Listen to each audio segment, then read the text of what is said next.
Assalamualaikum warahmatullahi wabarakatuh. Waalaikumsalam warahmatullahi wabarakatuh. Selamat siang kepada para peserta yang sudah hadir di webinar kali ini.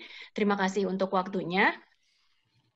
Baiklah, webinar ini adalah metode yang dilakukan oleh Yakes Telkom sebagai bentuk untuk edukasi kesehatan dalam masa pandemi COVID-19, di mana kita dianjurkan untuk physical distancing. Jadi kita mau mengubah metode edukasi kesehatan kita dalam bentuk webinar. Untuk hari ini, webinar akan diberikan oleh Bapak Aulia Iskandarsyah. Beliau merupakan psikolog kesehatan dan dosen dari Fakultas Psikologi Universitas Padjadjaran. Sebelum nanti webinar ini akan dilakukan, rules terkait webinar tadi sudah diperlihatkan. Mungkin akan saya beritahukan terlebih dahulu. Oke, webinar ini nanti akan dibuka oleh Pak Aris selaku Direktur dari Yakes Telkom, lalu kemudian narasumber yaitu Kang Aul akan memberikan materi kurang lebih 10 hingga 15 menit. Setelah itu akan dimulai dengan sesi tanya jawab, dan ketika peserta ada yang mau menanyakan sesuatu, mohon untuk klik tombol raise hand dari Zoom ini, karena nanti akan kita lihat pertanyaannya adalah bergilir, jadi kita akan berikan kesempatan bagi setiap peserta untuk bertanya. Lalu di akhir sesi nanti kita minta peserta juga untuk memberikan polling feedback terkait pelaksanaan webinar, jadi mohon bantuan untuk mengisi polling feedback tersebut. Demikian untuk rules-nya. Baik, Pak Aris, mohon bisa dibuka, Pak. Oke, terima kasih. Kami ya. Ya, Pak. Terdengar suara saya ya? Terdengar, Pak. Oke, terima kasih. Assalamualaikum warahmatullahi wabarakatuh. Waalaikumsalam warahmatullahi wabarakatuh. Selamat siang dan salam sejahtera untuk kita semua ya. Pertama saya ucapkan terima kasih pada hadirin yang sudah, teman-teman ya, peserta WAP yang sudah bergabung di webinar ini. Dan yang kedua terima kasih pada Kang Aulia ya yang sudah bersedia menjadi pembicara di acara WAP ini dengan tema WFH ya di masa COVID-19 ya. Semoga kita semua selalu dalam keadaan sehat walafiat dan selalu dalam lindungan Allah Subhanahu wa taala ya.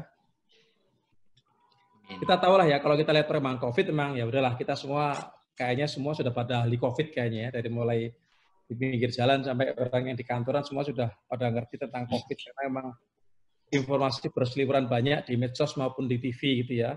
Tapi kalau kita nggak pinter nyaring memang kita jadi stres gitu ya. Jadi ini saya mau cerita sedikit nih sebetulnya masih nyambung ya dengan ini karena kemudian Yakes itu kan kemarin ada dua yang kita lakukan preventif, promotif, preventif dan kuratif ya. Terkait dengan COVID ini sama lah ya. Kita juga melakukan monitoring ODP, PDP gitu kan.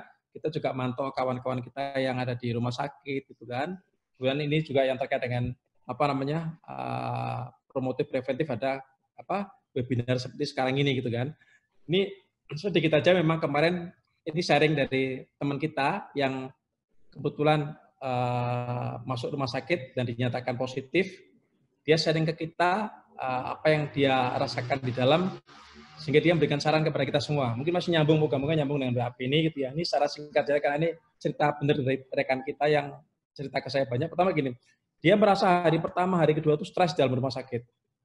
Ya, ketiga stres. Semakin dia buka medsos, dia semakin stres. Semakin lihat WA semakin stres ya.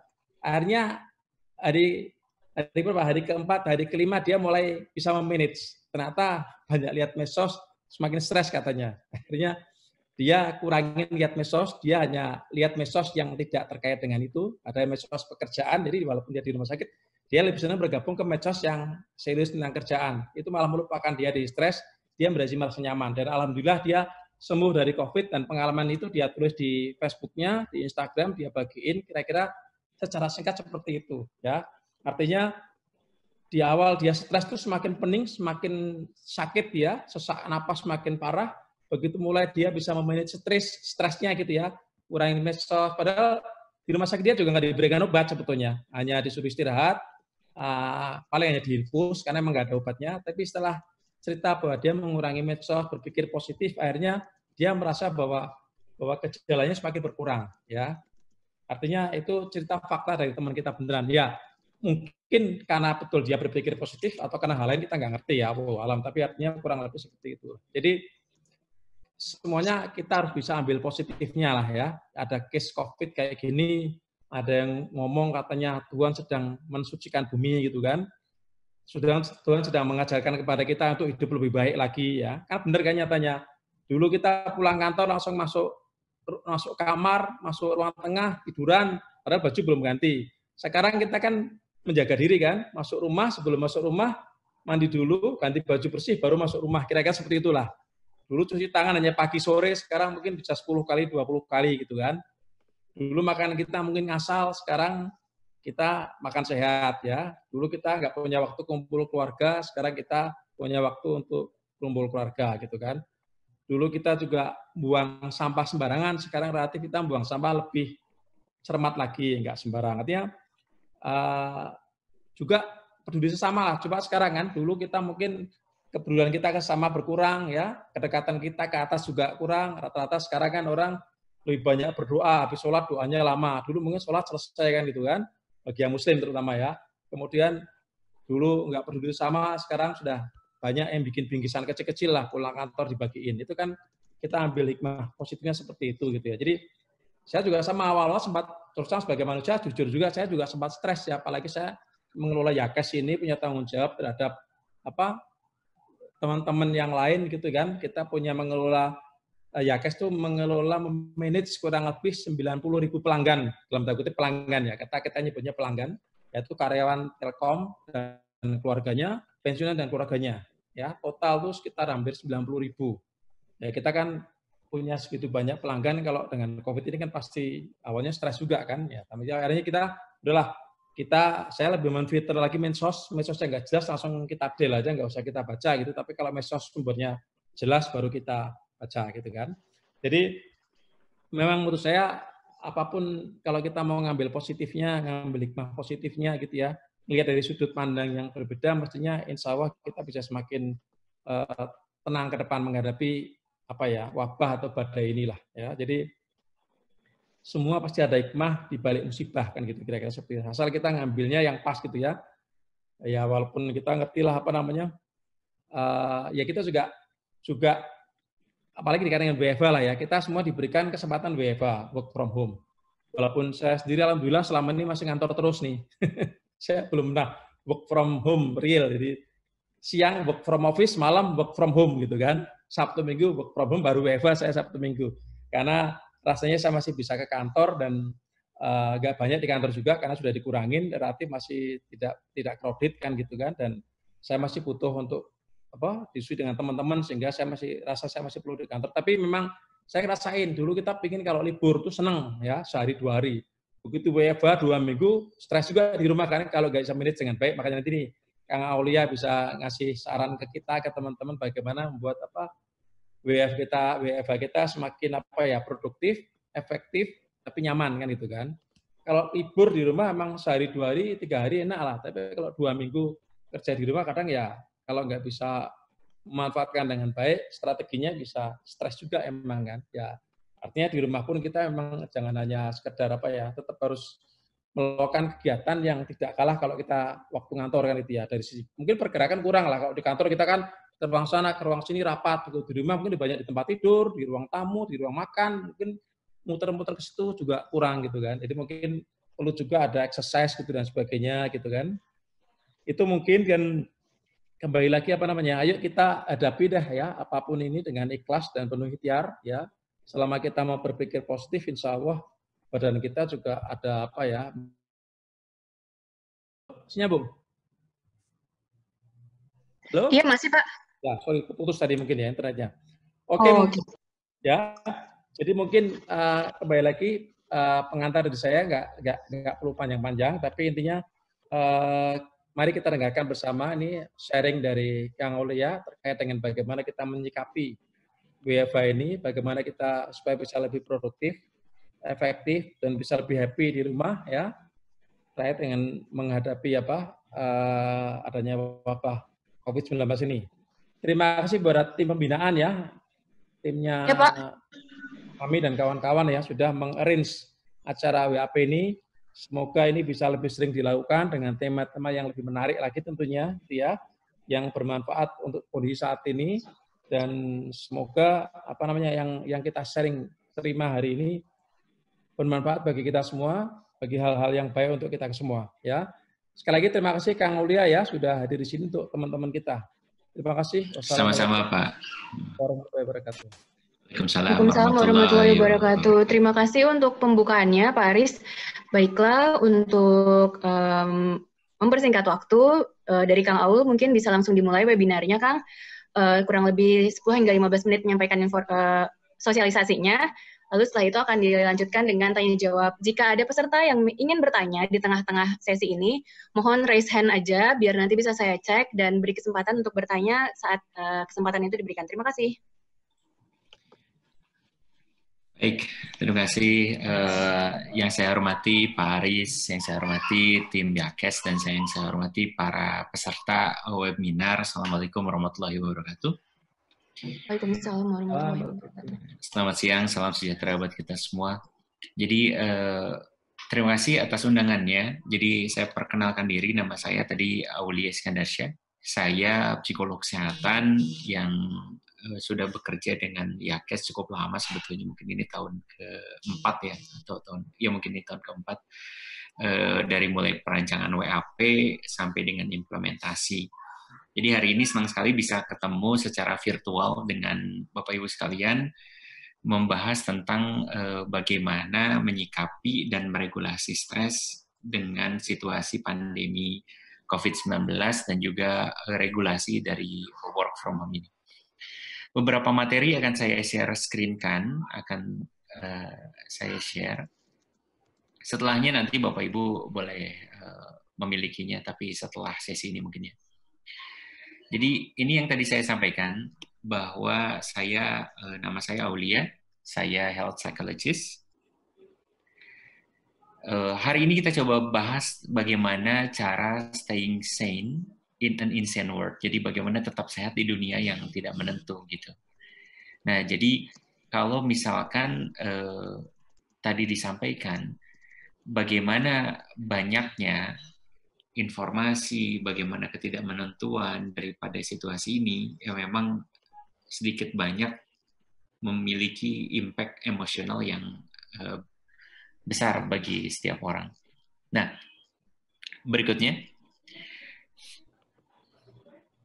Sebentar. Ya. Nah, berikutnya, jadi pandemi COVID ini informasi dari surat kabar elektronik ya, per tanggal 15 April hari ini 1,9 juta, tapi per jam sekarang datanya sudah mencapai 2 juta orang di seluruh dunia terinfeksi COVID. Nah, di Indonesia sendiri sudah mencapai angka 4.800-an, hampir mencapai 5.000-an. Nah, selain dari situ, kondisi dari pandemi COVID ini, saya kira saya nggak perlu mengulas karena sudah sangat ahli dan sudah sangat expert ya. Banyak informasi bertebaran, bahkan menjadi sangat overloaded dengan informasi dari mana-mana. Nah, informasi yang kebanyakan ini kadangkala ini membuat kita menjadi susah untuk menentukan keputusan. Dan juga ini bisa membawa kita ke situasi di mana kita merasa lebih cemas atau merasa lebih stres dengan hal ini. Nah, Bapak sekalian, akibat daripada pandemi COVID-19, maka pemerintah di seluruh dunia, termasuk di Indonesia, melakukan berbagai regulasi, terutama untuk penanganan dan pencegahan penyebaran COVID-19, gitu ya. Nah, salah satunya yaitu dengan mekanisme work from home, kemudian social distancing, physical distancing, dan sekarang pembatasan sosial berskala besar gitu. Beberapa negara di Eropa dan beberapa di Asia juga melakukan lockdown, namun Indonesia tidak memperlakukan hal itu gitu. Nah, dari situ tentu saja ada beberapa turunannya, akibatnya. Yang pertama, penerapan work from home. Yang kedua, penerapan learn from home, belajar dari rumah. Dan yang ketiga, ya beribadah dari rumah gitu. Sehingga sebentar lagi nih, mungkin dalam beberapa hari kita akan memasuki bulan suci Ramadan, kita harus menghadapi situasi yang berbeda karena kita akan beribadah dari rumah, tidak seperti biasanya. Nah, ini gambaran work from home ya, Bapak Ibu. Jadi kita pengennya, tadi seperti yang disampaikan oleh Pak Aris, pengennya fokus dengan pekerjaan, tapi pada nyatanya work from home itu agak susah ya, karena jadi work for home gitu. Daily activity dari mulai pagi-pagi ya dikerjakan. Apalagi dengan anak-anak lari-larian gitu ya. Kita agak susah nih untuk memfokuskan dan tetap memiliki ritme yang sama seperti halnya kalau kita bekerja di kantor. Nah, tentu dua hal tadi aja, kita akan fokus ke dua hal tadi. Jadi bagaimana ada situasi pandemi yang membahayakan, yang berbahaya dan mengancam jiwa, terutama untuk mereka-mereka yang memiliki risiko besar. Di antaranya risiko itu adalah mereka-mereka yang sudah punya penyakit kronis dan mereka-mereka yang di usia tua. Gitu. Nah, yang berikutnya juga penerapan work from home yang ternyata kita mendadak harus multifungsi sebagai orang tua, sebagai pekerja, sebagai guru, dan banyak hal lain lagi. Nah, hal ini tentu saja sangat normal akan menumpukan apa yang namanya stres. Jadi stres sendiri sebetulnya hal yang lumrah, hal yang lazim, yaitu respon adaptif terhadap situasi yang dianggap menantang atau mengancam kesejahteraan seseorang. Dan stres ini sebetulnya tergantung dari bagaimana orang melihatnya. Jadi, sesuatu dipersepsi apakah itu stressful, disebut distress, atau sesuatu yang memotivasi, atau yang mendorong, atau disebut eustress, itu tergantung dari persepsi orang tersebut.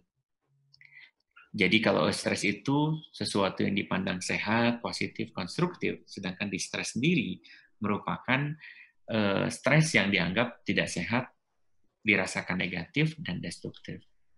Nah, apa penyebabnya? Setiap kondisi lingkungan yang memberikan tuntutan baik secara fisik atau emosional pada individu. Jadi, adanya perubahan, kita harus menyesuaikan dengan berbagai perubahan secara cepat, digitalisasi, semuanya bekerja online, dan lain sebagainya.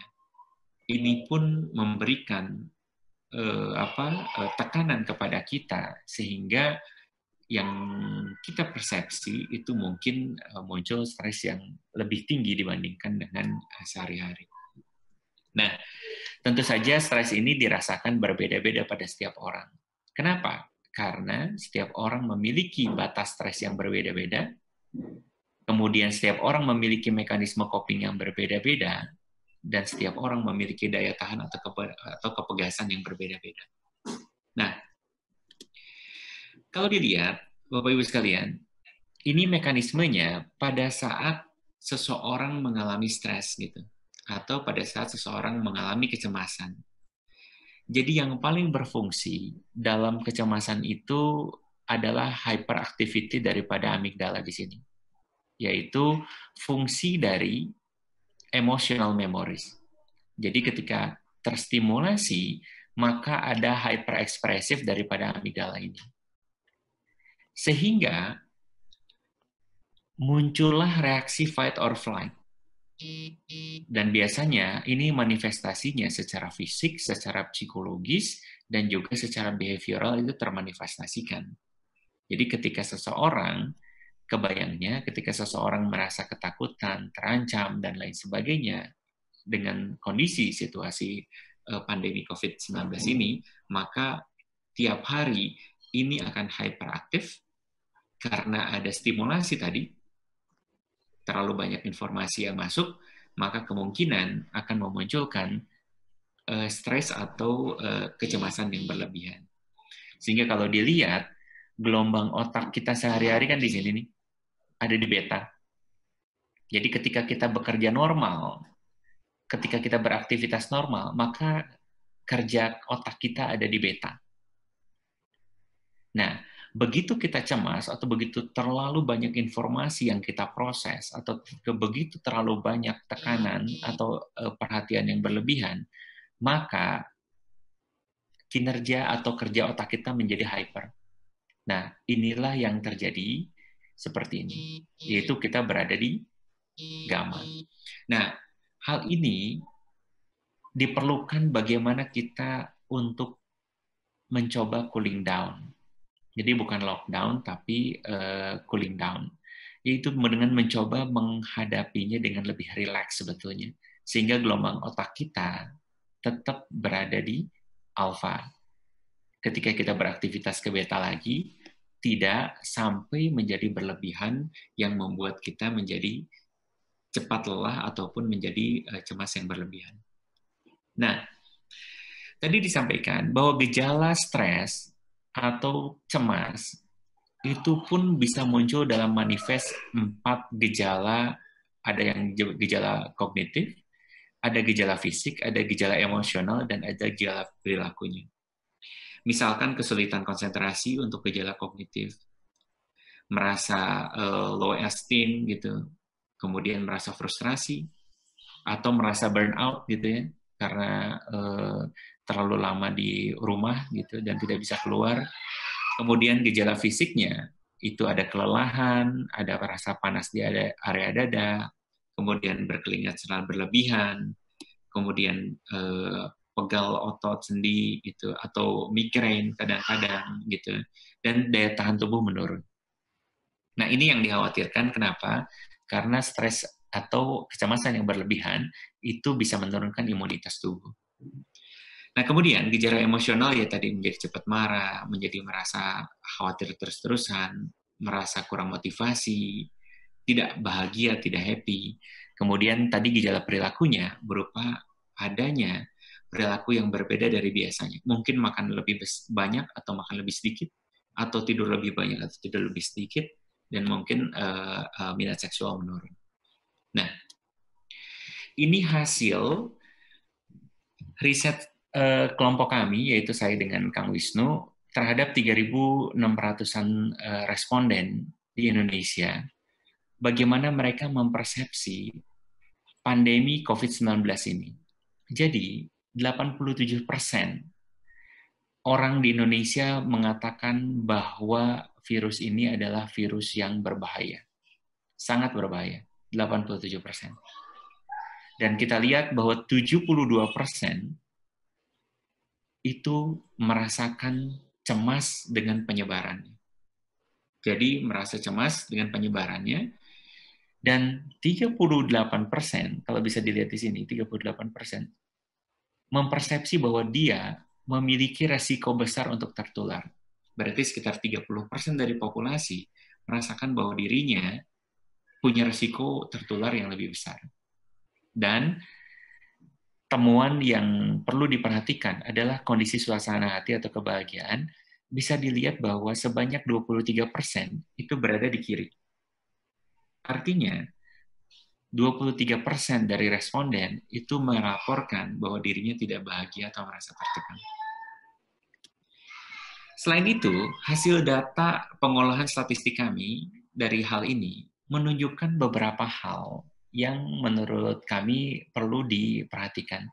Misalkan ada gender different, ada perbedaan gender laki-laki dan perempuan dalam menyikapi hal ini. Pertama, perempuan menilai bahwa COVID ini lebih berbahaya dan memiliki kecemasan yang lebih tinggi, level kecemasannya. Dan lebih banyak melakukan perilaku pencegahan. Jadi, yang lebih menilai bahwa ini adalah hal yang berbahaya, kemudian hal ini lebih cemas, dan juga namun melakukan perilaku pencegahan lebih banyak, yaitu adalah perempuan dibanding dengan laki-laki. Sedangkan kalau laki-laki sendiri melihat bahwa dirinya memiliki resiko tertular lebih besar. Hal ini mungkin berkaitan dengan aktivitasnya. Laki-laki lebih tadi ya, karena perilaku pencegahan lebih banyak dilakukan oleh perempuan, maka laki-laki kalau keluar rumah ada kebutuhan ya laki-laki yang keluar gitu, yang beli apa dan lain sebagainya, maka dia mempersepsi bahwa itu adalah lebih besar. Kemudian kalau dilihat di wilayah, memang wilayah yang memang disebut red zone, DKI, Banten, Jawa Barat, itu mereka memiliki tingkat kecemasan dan risiko tertular serta perilaku pencegahan yang lebih tinggi dibandingkan dengan yang lain. Kemudian berkaitan dengan pekerjaan, kita lihat bahwa jika Bapak Ibu sekalian adalah office employee, artinya orang yang bisa bekerja dari rumah, bisa bekerja distance, itu memang tidak seberat orang-orang dengan profesi buruh atau profesi harian. Jadi mereka-mereka yang dibayar ketika bekerja fisik, mereka cenderung memiliki kecemasan yang lebih tinggi, menilai dirinya memiliki risiko tertular lebih besar, kemudian lebih tidak bahagia, dan memiliki jumlah atau akses informasi yang lebih rendah. Demikian juga dengan tingkat pendidikan. Bagi yang pendidikannya sekolah dasar menengah ke bawah, itu memiliki akses informasi yang lebih rendah dan juga tekanan atau perasaan tidak bahagia yang lebih besar. Nah, kemudian hasil riset juga menunjukkan bahwa faktor apa sih sebetulnya yang mempengaruhi terhadap kondisi psikologi seseorang. Untuk yang berpengaruh terhadap kecemasan, faktor yang bisa meningkatkan kecemasan adalah jumlah dan frekuensi akses informasi. Berdasarkan data, yang terbanyak informasi itu didapat dari media sosial dan televisi. Yang terbanyak bahkan adalah media sosial, Instagram, Twitter, Facebook, dan lain sebagainya. Nah, sehingga hal ini juga harus jadi kehati-hatian kita. Dan faktor yang menurunkan, kalau bisa dilihat adalah informasi mengenai pengobatan, perilaku pencegahan, dan melakukan olahraga secara rutin. Ini menjadi faktor yang bisa menurunkan kecemasan. Nah, kalau kita lihat ke yang situasi emosional atau kebahagiaan, faktor yang bisa meningkatkan adalah informasi mengenai cara pencegahan dan pengobatan. Jadi di kita itu, informasi yang kita peroleh sangat banyak mengenai dampak, mengenai akibat, mengenai fatality, dan lain sebagainya. Tapi masih sedikit mengenai bagaimana cara orang mengobati penyakit ini dan bagaimana screeningnya, gitu ya. Nah, ini adalah faktor yang bisa meningkatkan. Termasuk, nah ini yang agak menarik, bahwa perilaku pencegahan itu berkorelasi positif dengan kebahagiaan, kecuali social distancing. Nah, social distancing ini dalam artian bahwa ketika kita memang mengurung diri dan tidak berinteraksi sama sekali, itu justru menurunkan tingkat kebahagiaan. Sehingga yang dimaksud dengan social distancing ini lebih tepatnya adalah physical distancing. Jadi menjaga jarak, namun secara sosial tetap kita harus berinteraksi dan berkomunikasi dengan orang lain di luar sana, gitu. Karena kalau tidak, itu berakibat turunnya tingkat kebahagiaan. Nah, berikutnya apa yang bisa kita lakukan, yaitu kita harus melakukan manajemen terhadap kecemasan dan stres ini. Nah, jadi ya bagaimana upaya ini, yaitu upaya untuk mengendalikan tingkat stres seseorang untuk menjaga agar tidak ada fungsi dari kehidupan yang terganggu dan kesejahteraannya tetap terjaga. Nah, bagaimana caranya? Nanti kita akan bisa diskusikan lebih jauh mengenai hal ini. Salah satunya yaitu ya tadi menghilangkan sumber stresor, tapi saat ini tidak bisa.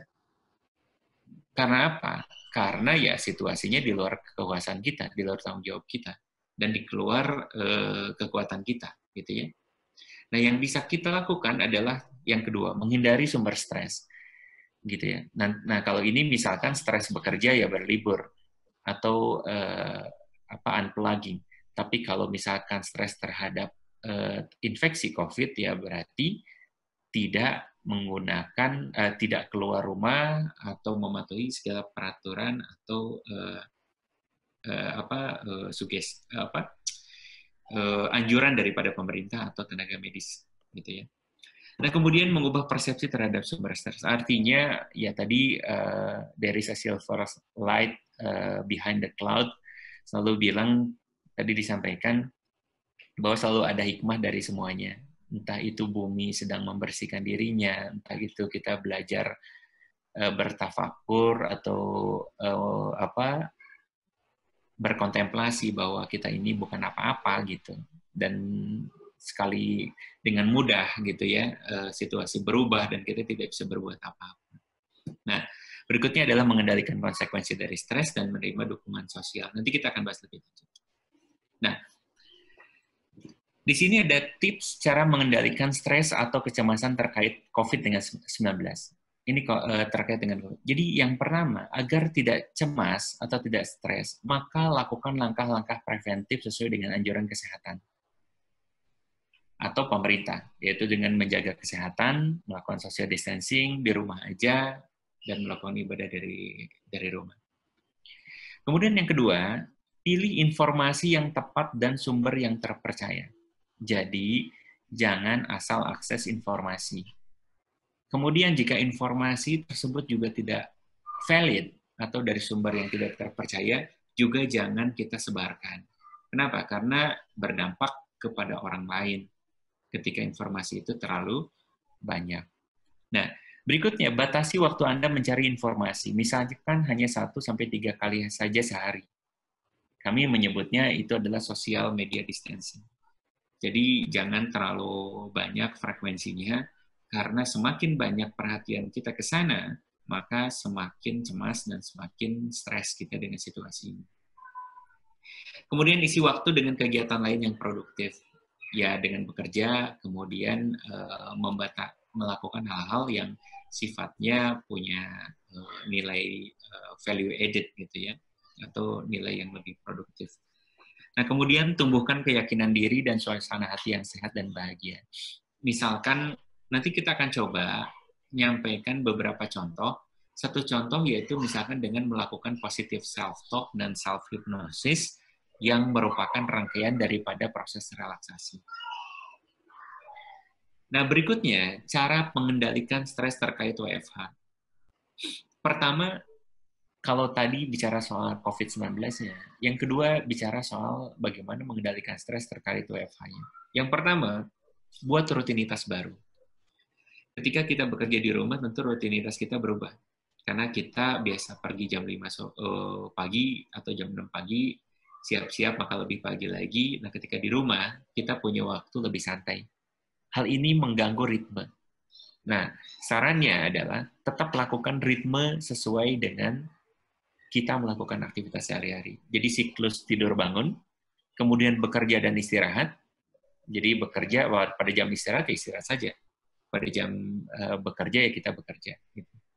Kemudian, buat perencanaan aktivitas harian. Ini akan membuat struktur tugas atau to-do list sehingga kita jelas kerjanya tidak random, sehingga kita tidak seolah-olah kerja sepanjang jam, tidak sepanjang hari. Jadi kita akan target pekerjaan ini berakhir di sini, pekerjaan ini berakhir di mana, sehingga jam berapa kita harus istirahat.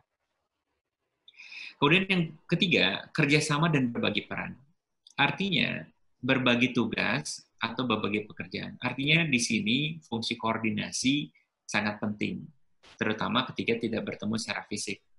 Tapi sekarang dengan berbagai media, saya kira bisa kita lakukan dengan lebih baik.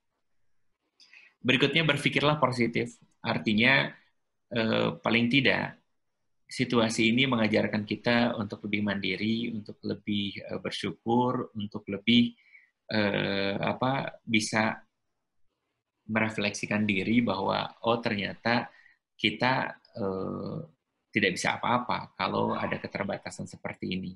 Nah, sehingga work from home mengajarkan kita bagaimana kita lebih memahami situasi di rumah, kita memahami bagaimana orang yang tidak memiliki sumber daya, kita menjadi lebih peka terhadap orang lain, kemudian kita juga menjadi berempati terhadap orang lain, dan lain sebagainya. Kemudian berbagi dengan orang lain, yaitu sharing metode kerja yang baik atau best practice. Jadi, daripada hanya sharing informasi mengenai COVID-19, bahaya, kematian, dan lain sebagainya, lebih baik sharing metode kerja yang baik atau best practice. Nah, jadi misalkan ketika kita menemukan satu metode, ini metode kerja ini bagus loh untuk manage kerjaan dari jauh, untuk anak buah, atau untuk rekan kerja, dan lain sebagainya. Ini pun sangat bagus untuk dilakukan. Dan kemudian berikutnya tetap menjaga komunikasi secara proporsional, artinya meskipun secara virtual atau tidak nyata, kita tetap bisa menjaga komunikasi dengan baik. Nah, segmen terakhir dari presentasi saya hanya mencontohkan bagaimana tadi agar kita bisa lebih rileks, kita bisa lebih tenang dalam menghadapi situasi sekarang ini, gitu ya. Work from home juga mungkin burn out kalau setelah 4 minggu. Di kami sendiri sudah 4 minggu berjalan, sudah 1 bulan, jadi pasti ada kebosanan, ada burn out, bahkan ada beberapa orang yang bilang bahwa work from home itu seperti lebih capek gitu, karena bekerja dengan terus-menerus dan juga koordinasi terus-menerus dengan video conference dari jam 8 pagi sampai dengan sore atau sampai dengan malam. Gitu. Nah, berikut saya akan contohkan bagaimana simulasi latihan relaksasi yang nanti akan diikuti dengan yang namanya self-hypnosis atau positive self-talk lebih gampangnya. Nah, jadi sebelum melakukan positive self-talk atau self-hypnosis, kita nanti akan latihan misalkan relaksasi dulu, yaitu relaksasi pernafasan. Nah, namun dalam hal nanti memformulasikan kalimat positif yang akan Anda sampaikan ke dalam diri kita, perlu ada yang dicermati. Yang pertama, bahwa alam bawah sadar kita itu tidak memproses kalimat negatif. Misalnya, saya tidak akan sakit. Maka yang masuk ke dalam bawah sadar kita adalah saya sakitnya. Jadi, harus dirubah formulasinya menjadi formulasi yang kalimat positif. Jadi, nyatakan sugesti dalam bentuk kalimat aktif. Misalnya, saya merasa sehat, sempurna. Bukan saya tidak akan sakit. Gitu. Ini penting. Gitu. Nah, kemudian, percaya dan yakin dengan apa yang Anda ucapkan, dan fokus pada satu hal dalam satu sesi. Misalkan, sesi ini fokus untuk meningkatkan imunitas tubuh aja. Gitu. Nah, relaksasi sebetulnya yang paling gampang adalah relaksasi pernafasan yang bisa dilakukan oleh Bapak Ibu selama Bapak Ibu sambil duduk di kursi biasa di rumah dimanapun tempat, tidak ada hal yang spesifik sebetulnya yang dibutuhkan. Jadi pertama duduk dengan posisi yang nyaman, punggung menyender ke senderan dengan nyaman. Kemudian jika sudah terasa nyaman, maka silahkan tarik nafas panjang perlahan melalui hidung dan hitung sampai 3 hitungan. 1, 2, 3. Kemudian tahan 2 hitungan. Kemudian hembuskan perlahan melalui mulut 3 hitungan. 1, 2, 3.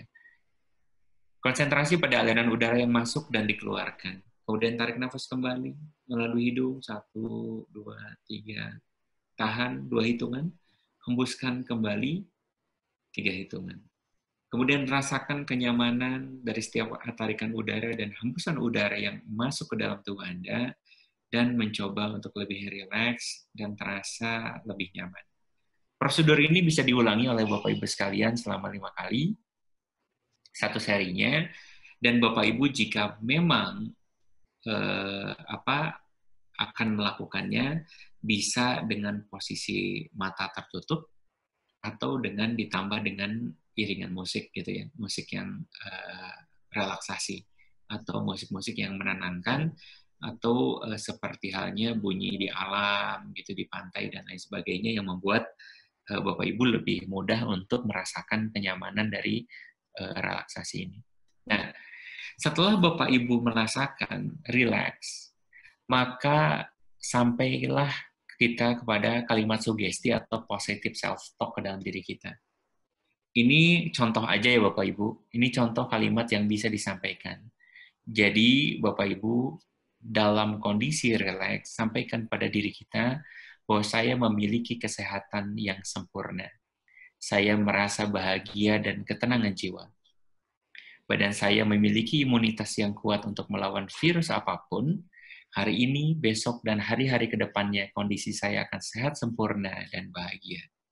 Ini contoh kalimat yang bisa digunakan oleh Bapak Ibu sekalian ketika selesai melakukan relaksasi, maka Bapak Ibu bisa mensugesti diri atau melakukan self-hypnosis atau disebutnya positive self-talk ke dalam diri kita dengan menggunakan kalimat ini. Nah, terakhir slide saya bahwa bersama kita bisa melawan pandemi COVID-19 ini, dan modal kita menghadapi dan melawan pandemi COVID-19 adalah kekuatan hati kita, disiplin, pikiran positif, dan solidaritas.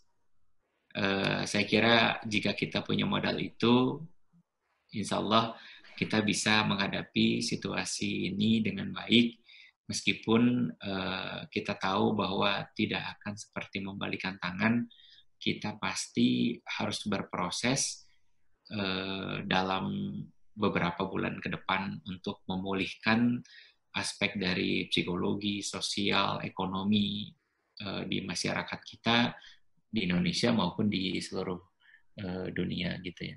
Nah, saya kira itu Bapak Ibu peserta webinar sekalian. Berikutnya silahkan kalau ada yang ingin ditanyakan. Oke, baik Kang Aul, terima kasih untuk paparan materinya. Kebetulan ini sudah ada yang raise hand dari Bapak atau Ibu Idul Rahayu dan Bapak atau Ibu Yuda Indah. Kepada Bapak Idul mungkin dipersilakan untuk bertanya. Silakan Bapak Idul, Bapak atau Ibu Idul Rahayu. Saya sampaikan mungkin materi tadi bisa di-sharing nanti setelahnya. Siap, oke Kang. Bapak atau Ibu Idul Rahayu, silakan. Masih mute itunya, mikrofon. Oke, kalau gitu kita ke yang lain dulu ya Kang ya. Boleh, silakan. Dari Mbak Alvita Rahma Kusumawati, silakan. Halo Mbak Alvita. Baik, kalau gitu ini ada, kalau di QA yang ada di ini apa? Yang ada di chat box ya. Ya, ada pertanyaan bagaimana dengan kondisi pandemi di Indonesia ya Pak, terkait dengan pemerintah yang baru membuka data secara transparan dan saat pertama kali muncul bilang mengatur informasi, apakah hal ini dapat mengakibatkan penularan virus sudah tersebar di mana-mana namun terdata dan kira-kira kapan akan berakhir? Waduh, oke. Baik, gini. Kalau bisa dibilang, sekarang ini negara yang tertinggi itu Amerika, kemudian yang berikutnya Spain, kemudian yang berikutnya Italia, dan yang berikutnya ada beberapa negara lagi yang sangat besar, yaitu di Perancis, Jerman, UK, yang sangat banyak. Nah, intinya angka ini sebetulnya dari ketepatan tenaga kesehatan melakukan diagnosis sebetulnya. Jadi kalau negara-negara maju itu mereka melakukan yang namanya rapid test, misalkan di Jerman atau di negara-negara yang lain, di Amerika sendiri menggunakan rapid test, maka kemungkinan angka itu mencapai angka yang lebih presisi gitu. Nah, kalau di Indonesia sendiri, menurut hemat saya sih belum sampai di tahap itu gitu. Sehingga kemungkinan ada underreporting itu bisa gitu. Kemungkinan ada underreporting itu bisa gitu. Nah, jadi kemudian apakah virus itu mungkin sudah tersebar gitu ya, karena ya mungkin saja karena orang yang tidak sadar gitu, tidak menyadari dia sakit, ya kemudian dia beraktivitas seperti biasa saja gitu. Nah, jadi menurut saya, tapi jangan terlalu khawatir, karena jika Bapak Ibu sekarang sudah melakukan praktek baik dalam pencegahan penyebaran, saya kira akan lebih baik. Nah, artinya akan resiko tidak akan sebesar yang biasanya. Kemudian ketika ada yang bertanya, ada lagi Kang dari Novan Pramono. Ya, sebentar. Ini ada yang belum terjawab. Kira-kira berakhir sampai kapan? Sebetulnya ini agak susah dijawab tapi para ahli epidemiologis itu memperkirakan bahwa akan berakhir di sekitar Juni atau Juli ya, gitu. Itu para ahli epidemiologi yang mengatakan bahwa biasanya yang seperti ini berlangsung maksimum sekitar 200 harian lah, gitu. Jadi 200 harian di mana 60 atau 70% dari populasi terinfeksi, akhirnya virus nggak punya tempat lagi untuk menularkan gitu. Jadi memang masih agak panjang, tapi kalau secara pasti saya tidak bisa jawab pasti sampai kapan. Cuma dari kajian para epidemiologis mengatakan mungkin sampai dengan Juli itu baru turun dan beralih menjadi lebih normal, tapi kemudian nanti akan recover gitu. Baik. Kemudian dari Pak Novan ya, apakah Yakes dapat melakukan survei mandiri via Yakes online untuk melakukan self-checking bagi karyawan untuk mengetahui dirinya di tingkat stres level mana? Ya, saya kira ini bisa, tapi nanti akan menjadi kebijakan daripada Yakes yang akan direspon oleh tim pembinaan mungkin ya. Kalau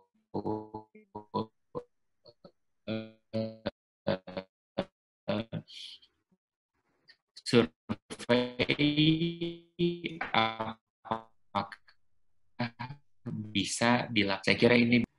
Kemudian berikutnya ada pertanyaan dari Santi Widya kan? Bu Santi Widya. Kita sudah paham untuk belajar tenang.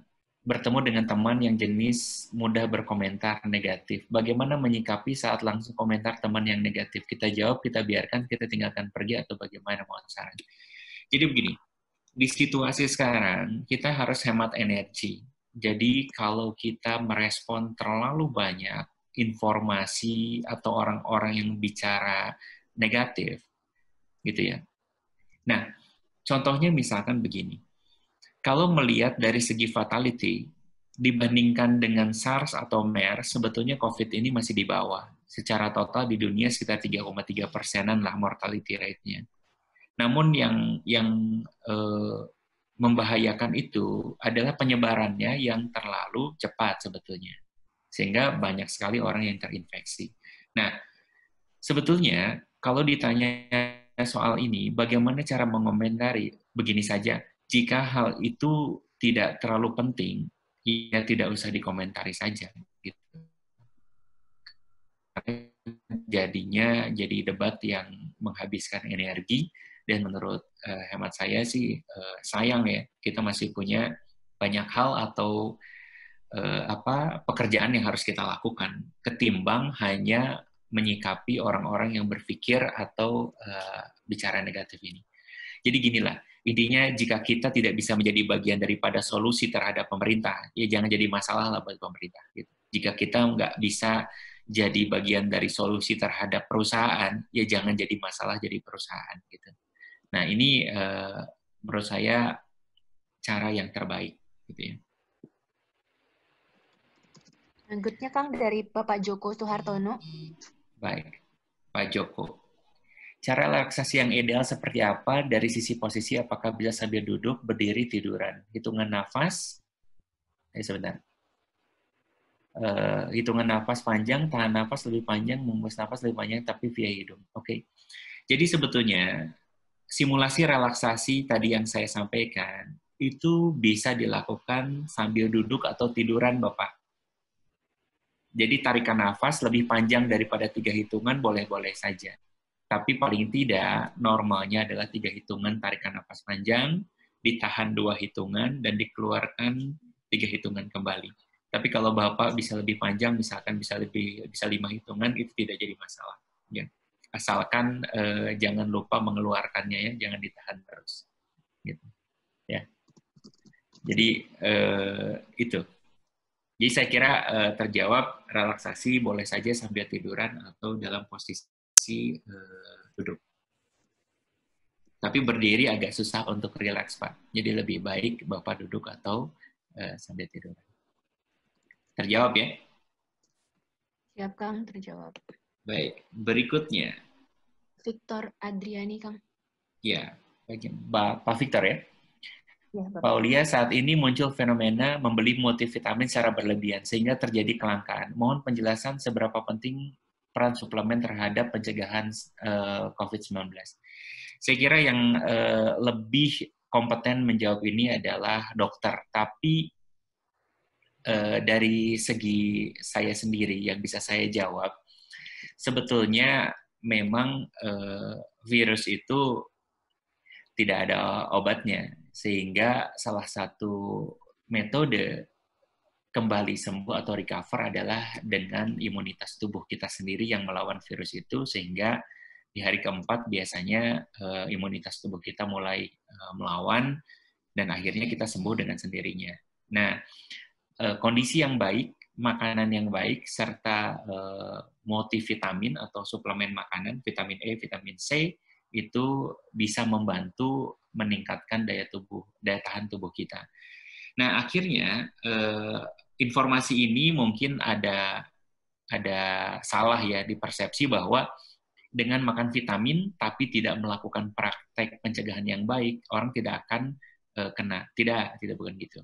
Jadi praktek baik melakukan pencegahan, jaga jarak, social distancing, cuci tangan, kemudian pakai mask, karena sekarang sudah terbukti di salah satu jurnal yang publish di New England Journal of Medicine, itu COVID itu memungkinkan airborne ya. Jadi misalkan sekarang diwajibkan untuk menggunakan masker. Nah, jadi hal itu lebih lebih rasional gitu. Jadi kalau mau memakai suplemen ya silahkan saja. Gitu. Tapi banyak orang yang menjadi takut kehabisan sehingga akhirnya mungkin dia membeli secara berlebihan dan menjadi kurang. Saya jawab ya. Oke, Kang Aul nih kebetulan pertanyaannya cukup banyak. Tadi ada saya pilah-pilah dulu. Nah, ini ada pertanyaan dari Pak Harmawan. Karena kita tidak bisa keluar, maka untuk makanan kita beli dengan online. Tapi masih ada rasa was-was, apakah makanan itu aman atau tidak. Jadi menambah stres. Nah, gimana menurut Kang Aul terkait stresor tambahan itu, Kang? Ya, baik. Jadi memang dua sisi mata koin ya, Pak Harmawan. Jadi kalau membeli online bisa-bisa saja, tapi tadi ya tidak menutup kemungkinan terpapar ya bisa-bisa saja gitu. Cuma berarti harus ada double proteksi. Artinya sekarang ini saya lihat beberapa provider restoran sudah menyediakan berbagai metode. Artinya dia bungkusnya 2 lipat gitu ya, 2 kali. Jadi kalau sebisa mungkin ketika kita dapat dari pengantar makanan atau kurir, kita buka layer yang luarnya, langsung masukin tempat sampah. Jadi packing yang di dalamnya yang kita bawa ke dalam rumah gitu. Jadi saya kira metode-metode itu bisa membantu kita merasa lebih aman gitu. Tapi memang kalau ada kesempatan dan Bapak bisa ada resource untuk mengerjakannya, memang masak sendiri lebih aman ya, tapi mungkin capek dan waktunya tidak ada ya. Jadi tadi Pak, untuk mengurangi was-was kita negosiasi dengan diri kita. Artinya jangan terlalu banyak berarti kalau gitu memesan makanan online. Ya diturunkan saja frekuensinya sehingga Bapak bisa lebih mudah gitu ya. Dealing dengan kondisi cemasnya. Nah, baik. Berikutnya ada yang menarik saya coba ya. Ya. Dari Pak Mahfud Yunus, kalau lihat negara Vietnam dan Thailand atau tetangga Indonesia yang relatif sama dengan Indonesia, tingkat terjangkitnya COVID lebih rendah dan tingkat kematiannya juga lebih rendah. Apakah ada rahasianya? Saya kira kalau Thailand tidak berbeda jauh sama Filipina sama dengan Indonesia, Pak. Tapi yang berbeda itu adalah Vietnam. Kalau misalkan di lain, tadi Bapak mengatakan Vietnam. Jadi terus terang saya gini Pak, saya baru sebulan kemarin pulang dari Jerman. Jerman sekarang sudah ke urutan ke berapa ya? Kalau bisa dibilang Jerman ke urutan kelima COVID-nya. Ya, jadi sudah 132.000 di Jerman sendiri. Nah, waktu itu saya mengikuti course, ada 3 kolega saya, teman saya dari Hanoi University, dari Vietnam, kemudian dari Ho Chi Minh.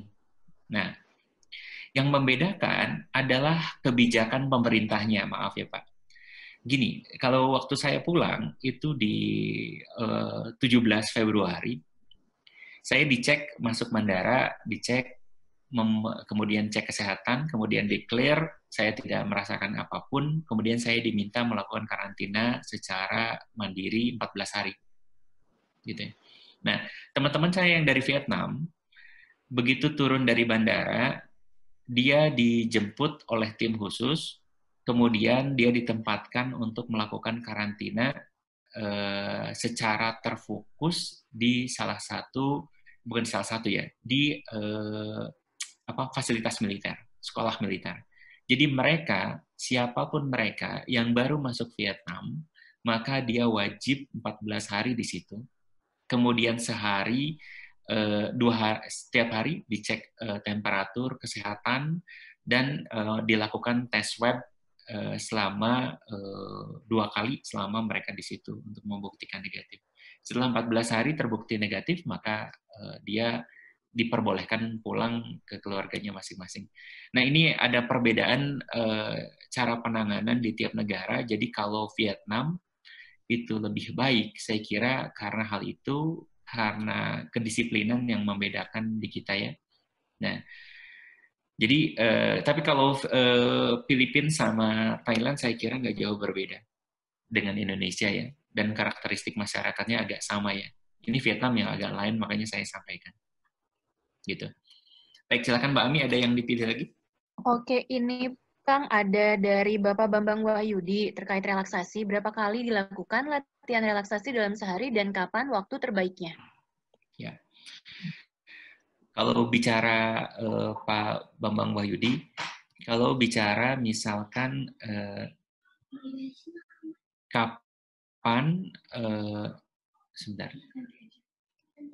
dari pertanyaannya hilang, nggak bisa jawab, nggak terbaik. Jadi kapan dilaksanakan dan frekuensinya berapa gitu ya, Mbak Amia?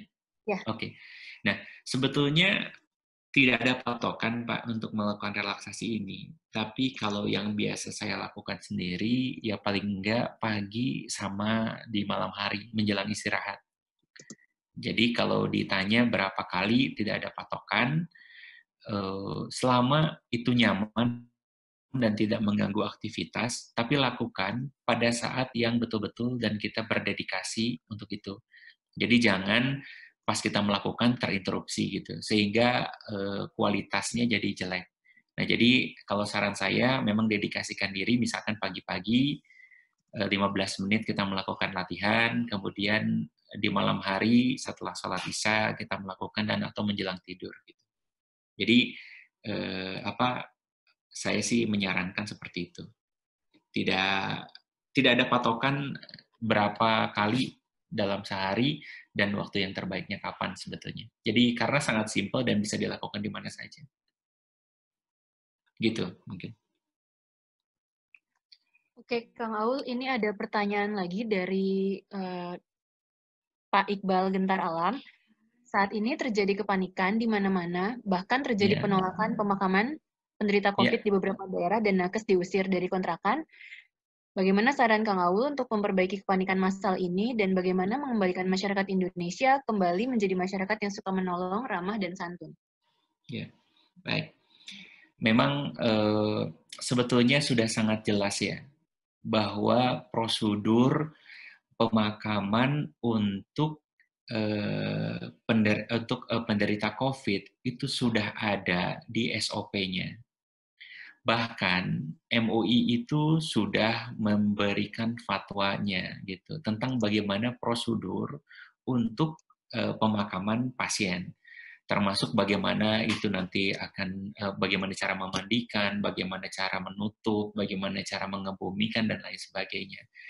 Saya berpikiran kepanikan ini diakibatkan adanya ketidaktahuan gitu. Jadi pertama disebabkan ketidaktahuan, yang kedua itu disebabkan mungkin informasi yang tidak sampai kepada masyarakat gitu. Nah, jadi kalau bagaimana sebetulnya masyarakat Indonesia itu masyarakat yang gotong royong dan suka menolong kok gitu. Cuma ketakutan ini yang mereka rasakan dan berasal dari ketidaktahuan gitu. Jadi menurut saya ini juga salah satu tujuan, salah satu tugas pemerintah ya, salah satu tugas pemerintah atau pimpinan terdekat atau kita semua sebetulnya, kita semua untuk mengedukasi. Jadi paling enggak lingkungan terdekat kita itu mengedukasi, kita edukasi gitu, bahwa kita sudah melakukan tata laksana yang baik, kemudian cara pemakamannya seperti ini dan lain sebagainya. Tapi alternatif yang kedua sebetulnya untuk mencegah tadi kepanikan massal, ya pemerintah menyediakan alternatif, yaitu berupa pemakaman-pemakaman, tempat pemakaman yang disediakan khusus untuk para pasien COVID agar tidak terjadi seperti halnya di beberapa daerah yang tadi ya. Gitu. Saya kira edukasi menjadi sangat penting agar masyarakat tahu, tapi tidak hanya edukasi aja, tapi juga kepatuhan terhadap SOP dan prosedur yang sudah ada. Saya pernah baca berita bahwa ada yang meninggal karena COVID dan sudah diurep dan sudah dibungkus dengan baik oleh tenaga kesehatan, tapi di rumah dibongkar gitu. Nah, saya kira itu pun ketidaktahuan gitu. Padahal sudah jelas ada fatwa MUI-nya. Kalau yang beragama Islam ada fatwa MUI-nya dan itu sudah disosialisasikan, sudah sangat jelas menurut saya. Jadi salah satunya adalah edukasi ya. Baik. Oke. Gitu Mbak Ami. Dok, ini ada Kang Aul, sorry, ini ada lagi yang bertanya terkait kondisi psikis anak dari dari Mbak atau Bapak Mulki Ananda. Bagaimana menjaga psikis seorang anak yang mana tentunya mereka kaget juga melihat kondisi ini, ditambah aktivitas mereka pun dibatasi, yang awalnya sekolah seperti biasa, bermain dengan teman-temannya di sekitar rumah, bermain sepeda dan lain-lainnya, sekarang tidak bisa full dengan kegiatan tersebut karena mereka mesti dari rumah. Ya. Ini memang tugas berat ya. Ini memang tugas berat bagaimana menjaga psikologis anak. Ya saya kira tidak hanya psikologis anak ya, psikologis orang dewasa aja di saat ini mengalami hal yang berbeda. Memang dampak dari merumahkan orang, kita nggak sampai lockdown. Kalau sampai lockdown, ini kondisi psikologis bisa lebih turun lagi. Kenapa? Karena ada larangan untuk keluar rumah sama sekali, gitu ya. Nah, jadi memang paling tidak coba lakukan aktivitas anak itu sebagaimana aktivitas dia normal gitu. Jadi yang membedakan adalah tempatnya saja. Jadi coba atur aktivitas anak ya, mereka harus tetap melakukan bersekolah, melakukan tugas sekolahnya gitu, dan beraktivitas. Cuma memang harus diberikan pemahaman, gitu. Harus diberikan pemahaman bahwa ada hal yang membuat kamu tidak bisa sekolah, kamu tidak bisa main sepeda lagi di luar dikarenakan ada kondisi yang akan membahayakan. Saya kira pemahaman itu pun perlu gitu, dan anak sudah bisa kok diajak untuk diskusi soal itu. Jadi salah satu yang menjaga anak itu jangan dibohongin, tapi dikasih pemahaman. Tapi jangan ditakut-takutin. Jangan ditakut-takutin, nanti anak bisa punya ketakutan berlebihan terhadap corona ini gitu, COVID-19 ini. Jadi kita tempatkan secara proporsional bahwa ada situasi yang tidak memungkinkan karena nanti bisa membuat kamu sakit. Nah, sekarang semua orang juga belajar di rumah, kemudian beribadah dari rumah dan kerja dari rumah. Nah, nanti kita coba lakukan aktivitas dan anak coba ditanya apa yang membuat dia bisa enjoy dengan kegiatan sehari-hari. Jadi memang perlu ada kreativitas dari orang tua juga ya untuk membuat anak tetap menikmati masa-masa di rumah.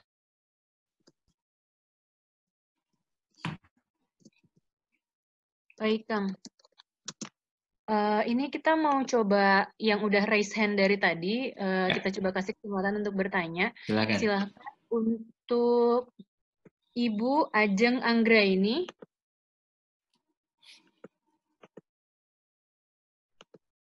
Halo, Ibu Ajeng Anggraini. Nah, ya silakan, Bu. Ya, terima kasih. Ya, silakan Bu Ajeng. Saya mau bertanya sebenarnya mungkin untuk Ibu, ini sedikit curhat kali ya, Ibu muda kayak saya sangat menikmati ya kondisi WFH saat ini, karena saya punya anak kecil umur 2 tahun gitu Pak. Tapi di kondisi seperti ini kan, ini kondisinya WFH ya, bukan cuti atau liburan gitu. Jadi saya juga disibukkan dengan kondisi meeting dan pekerjaan lainnya gitu kan Pak. Nah, jadi ya fisik saya beneran ada di rumah, tapi sebenarnya anak saya juga nggak keurus bener-bener gitu Pak. Nah kondisi kayak gini untuk jaga untuk jaga profesional saya sebagai pekerja, terus posisi saya sebagai ibu dan saya sebagai istri juga, karena suami saya juga WFH gitu kan. Gimana ya biar enak sana, sebenarnya saya dari pagi itu, dari habis sholat subuh itu sampai briefing pagi, bahkan lebih sibuk daripada saya hari kerja biasanya gitu. Bahkan sampai sarapan juga nggak sempet. Sebenarnya tadi tips-tipsnya udah keterima sih. Cuman mungkin gimana caranya biar lebih tenang aja, relax untuk ngehadepinnya gitu. Ya, artinya ya, baik, terima kasih Bu Ajeng ya. Memang semua orang tidak ada yang siap dengan situasi ini gitu ya. Siapa yang menyangka akan seperti ini gitu. Dan ini terjadi mungkin tidak satu kali dalam 100 tahun gitu. Jadi kalau ditanya kenapa kita cemas, kenapa kita panik, bahwa ya karena kita tidak siap. Yang kedua, kalau Bu Ajeng merasa memang menjadi lebih sangat sibuk karena video conference, harus mengurus anak dan lain sebagainya, yang pertama harus dilakukan, bagaimana pengalaman setelah diterapkan work from home ini kan sebetulnya sudah berlangsung, kalau di kami itu sudah 1 bulan ya, dari tanggal 14 kalau nggak salah, dari tanggal 14 Februari. Nah, hal ini seharusnya harus disampaikan secara objektif kepada atasan atau secara institusional. Jadi, mekanisme kerja yang seperti apa yang membuat orang tetap nyaman dan tetap produktif gitu. Tadi seperti yang saya sampaikan, ya ketika video conference mulai dari jam 8 sampai dengan jam 6 sore, ya kapan kita mengeksekusi pekerjaannya? Jadi, misal kita bikin agreement bahwa yang namanya video conference itu di divisi kita misalkan hanya dilakukan setiap jam 9 sampai jam 10, kemudian jam 3 sore sampai jam 4 sore. Saya kira itu bisa dikomunikasikan gitu. Dan harus ada orang yang berani mengkomunikasikan hal ini gitu. Kalau tidak, seperti halnya semua orang sibuk, tapi semua orang tidak nyaman. Dan seperti halnya semua orang akan merasa bahwa ya lebih baik kerja biasa aja gitu. Nah, ini menurut saya perlu ada solusinya. Dan solusi di tiap divisi itu pasti beda-beda. Gitu. Nah, jadi kalau saran saya, coba bikin forum, sampaikan ke atasan, ke sejawat, bagaimana mekanisme agar kita tidak masuk ke dalam bubbles gitu ya, agar kita tidak masuk ke dalam situasi di mana kita merasa capek tapi eksekusi kerja kita minim gitu. Nah, ini menurut saya akan memberikan kepada kita juga to-do list yang lebih spesifik dan prioritas gitu. Tidak hanya mengikuti conference yang sebetulnya kita pun mute, misalkan kita pun hanya mengikuti aja asalkan hadir karena takut kalau tidak hadir gitu. Nah, saya kira pengaturan ini yang masih belum dimiliki oleh orang-orang. misalkan di kantor saya sendiri di Unpad, kita membuat prosedur WFH, gitu ya. Namun ritme kerja tiap orang berbeda-beda dan tiap divisi itu berbeda-beda, gitu. Mungkin begitu yang bisa disarankan, Bu. Oke, Terima kasih banyak ya. Sama-sama, Bu Ajeng. sip, terima kasih Bu Ajeng untuk pertanyaannya. Selanjutnya ini ada Bapak Ahmad Rifai. Silakan Bapak. Halo, Bapak Ahmad Rifai. Bu, nggak ada pertanyaan, Bu. Oh, nggak ada nggak ada pertanyaan. pertanyaan. Oke, baiklah. Kita lanjut. Kalau begitu ke Bapak Kustio, raise hand juga. Bapak Kustio, ada yang mau ditanyakan, Pak? Wita. Ya, Bapak Kustio, kurang jelas pertanyaannya. Mohon diulangi lagi, Pak. Untuk sementara head dulu, Bu. Oh, udah. Oke, baiklah. Kalau begitu. Ini ada Bapak Santoso. Oke, kita lanjut ke Bapak Santoso. Tunggu sebentar. Silakan, Pak Santoso. Halo, Pak Santoso. Mungkin kita bisa jawab satu atau dua pertanyaan lagi ya. Halo, Mbak Ami.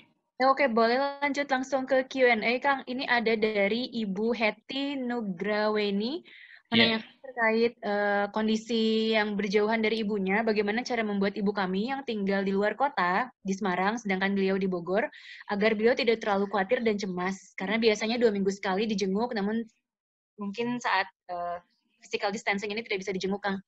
Gimana untuk orang tua ini terutama? Ya, baik. Saya kira ya tadi, di saat COVID ini semuanya serba terbalik ya. Ketika tidak mengunjungi adalah justru rasa kasih sayang kita terhadap orang tua. Jadi kalau misalkan kita mengunjungi justru akan membahayakan, ya sebaiknya tidak gitu. Karena memang beliau-beliau yang di usia lanjut memiliki bahaya yang lebih besar. Kalau kita mungkin terinfeksi, kita akan survive. Karena imunitas kita kuat untuk melawan. Tapi yang sudah di usia tua, ya memang lebih rentan. Jadi, bagaimana agar tidak khawatir dan tidak cemas? Pertama, ya proporsionalkan informasi yang kita sampaikan ke beliau. Yang kedua, kita bisa melakukan secara virtual sebetulnya. Kita bisa telepon, kita bisa kontak gitu. Jadi saya kira komunikasi dan monitoring telepon atau misalkan kalau bisa video call dengan beliau-beliau, meskipun kehadiran fisik kita tidak ada di sana selama 2 minggu sekali, tapi ketika kita punya koneksi yang baik, komunikasi yang baik, saya kira beliau pasti paham dan beliau yakin bahwa ada putra-putrinya yang tetap punya perhatian dan juga memperhatikan dari jauh. Hanya masalah metodenya saja sebetulnya yang akan berbeda gitu. Ya, jadi saya kira tetap pertahankan komunikasi yang tadinya datang secara fisik 2 minggu sekali, sekarang komunikasi bisa lebih intens sebetulnya gitu. Jadi diubah aja metodenya, yang tadinya datang fisik, sekarang bisa dengan cara menjaga komunikasi dengan beliau-beliau agar beliau tahu tidak cemas, dan beliau juga sebetulnya ingin tahu kondisi putra-putrinya bagaimana gitu. Jadi tidak hanya satu arah, tapi 2 arah gitu. Ya. Baik, saya kira begitu, Pak Ami. Oke, waktunya Kang. masih ada? Masih ada 9 menit lagi. Ini udah ada yang raise hand juga. Mungkin saya coba beri kesempatan mereka untuk menyampaikan pertanyaannya. Bapak Firman Syah Sultan, silahkan Pak. Baik, silakan Pak. Halo. Ya, silahkan. Halo. Halo. Ya. Ya, Halo. Ya, silakan Pak. Halo. Oh, kayaknya suaranya agak robotik ya. Robotik, ya. Boleh diulangin lagi, Pak Firman Syah Sultan? Halo, Pak. Waduh, kurang bagus nih. Gimana Kang Aul ini? Suaranya tidak jelas. Cek di Q&A. Cek di Q&A. Di Q&A, Mbak. Kalau kurang jelas suaranya putus-putus juga di sini. Oke, Pak. Oh iya, mungkin Q&A. koneksinya. Pak Ya. Firmansyah Sultan, Pak Firmansyah. Mana ya? Ada. Oh, ini ada. Bagaimana mengatasi kecemasan berlebih dengan konsep self-healing itu, Kang? Iya. Sama tadi ya. Jadi sebenarnya Pak Firmansyah Sultan itu ada 2 kayaknya. Oh, bagaimana mengatasi kecemasan berlebihan dengan konsep self-healing. Ya, tadi kalau saya sampaikan tadi, bahwa bagaimana cara mengatasi kecemasan, yaitu adalah dengan manajemen kecemasan atau dengan manajemen stres tadi, Pak. Jadi kalau ditanya, self-healing itu bisa, ya bisa. Gitu. Salah satunya tadi dengan memberikan sugesti positif ke dalam diri kita agar kita memiliki sikap yang positif dan kita memiliki pikiran yang positif terus dalam menghadapi hal ini. Kemudian kecemasan yang kita hadapi juga atau yang kita rasakan juga tidak merupakan kecemasan yang berlebihan. Kita harus cemas dengan kondisi COVID ini? Ya normal, karena memang ini situasi yang di luar kebiasaan. Tapi ketika itu dirasakan sudah mulai bertambah dan mulai mengganggu aktivitas kita sehari-hari, nah itu yang perlu kita manage dan kita kendalikan. Dengan cara tadi, self-management sebetulnya. Self-management tadi saya sampaikan, bisa dengan relaksasi, kemudian positive self-talk, itu pun bisa. Gitu. Ya. Saya kira begitu, Mbak Ami. Oke, baik. Ya. Berarti udah terjawab yang Ya. pertanyaan dari Pak Firmansyah Sultan. Next. Oh, ini ada yang nanya terkait perkiraan akan berakhir di bulan Juni atau Juli. Padahal saat ini sudah ada pandemi gelombang kedua. Nah, bagaimana kira-kira kita harus menghadapi hal tersebut, Kang? Mungkin kayak ini menambah kecemasan lagi karena ternyata kok nggak berakhir nih pandemiknya gitu. Ya. Gini, saya nggak nutupi informasi ya. Jadi memang ada laporan dari pasien yang sudah terinfeksi dan terinfeksi kedua kali gitu. Jadi memang itu dilaporkan gitu. Cuma saya ingin sih kita fokus semua untuk menghadapi pandemi yang sekarang sedang kita lakukan aja dulu gitu. Jadi yang sedang kita lalui dulu. Jadi jangan terlalu overestimate bahwa waduh nanti akan ada gelombang kedua nih gitu. Nah, kemungkinan itu ada ya bisa-bisa saja. Tapi kita berusaha yang terbaik untuk menghadapi pandemi yang pertama ini. Jika kita sudah bisa melewati yang pertama, kalau kedua karakteristiknya sama, ya kita akan sukses dan melewati masa ini lebih cepat. Gitu. Jadi saya kira fokus aja ke situasi yang sekarang dulu aja. Tapi kalau misalkan laporan itu ada memang. Laporan itu ada, orang yang terinfeksi bisa terinfeksi lagi. Tapi ya itu, kita tidak usah khawatir dengan hal itu. Sip. Agar berpikir positif, bicaranya lebih tidak terlalu cemas dengan hal-hal yang masih sangat jauh gitu. Karena siklus pertama pun kita masih belum melewati. Jadi gimana kita berniat untuk sukses dan memenangkan pertempuran di periode sekarang aja dulu. Nanti setelahnya kita bisa belajar dari yang sebelum-sebelumnya. Gitu.